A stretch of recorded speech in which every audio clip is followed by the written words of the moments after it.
U.S. President Joe Biden speaks at the White House in Washington, U.S., August 5, 2022, Reuters.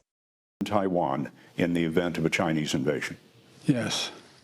What should Chinese President Xi know about your commitment to Taiwan? We agree with what we signed on to a long time ago, and that there's a one China policy, and Taiwan makes their own judgments about their independence.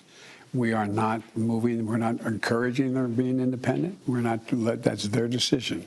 But would U.S. forces defend the island? Yes, if in fact there was an unprecedented attack.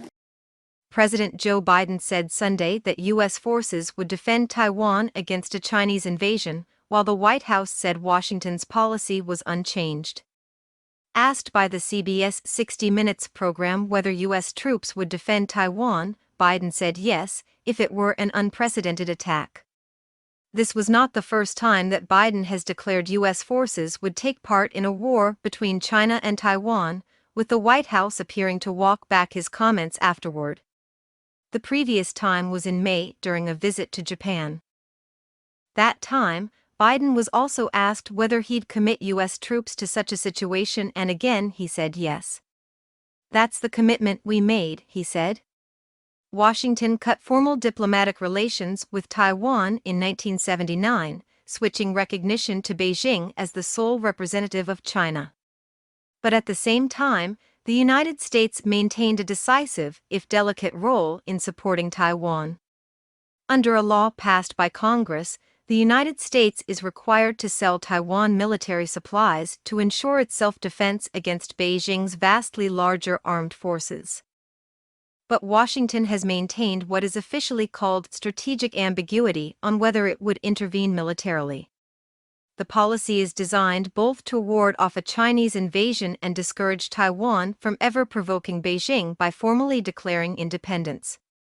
Asked if the latest statement from Biden signaled a change in that strategic ambiguity, a White House spokesman said, "The president has said this before, including in Tokyo earlier this year. He also made clear then that our Taiwan policy hasn't changed. That remains true." Following his Tokyo assertion that yes, U.S. forces would be involved, Biden was subsequently asked if the strategic ambiguity concept was dead, and he replied, "No." Each time Biden has raised the possibility of U.S. troops fighting to protect Taiwan, China has reacted furiously. Tensions are already higher than usual in the wake of a rare visit to Taiwan by Nancy Pelosi, a key Biden ally and Speaker of the U.S. House of Representatives. Although U.S. politicians regularly go to Taiwan to show solidarity with the democratically elected government there, Pelosi's position puts her second in line to the U.S. presidency. China saw her visit as an escalation and reacted by mounting intimidating sea and air military exercises around Taiwan. In a recent move by the other chamber of Congress, a U.S. Senate committee last Wednesday took the first step toward changing current policy by seeking to directly allocate $4.5 billion in military assistance over 4 years for Taiwan, instead of simply continuing to sell arms to the island.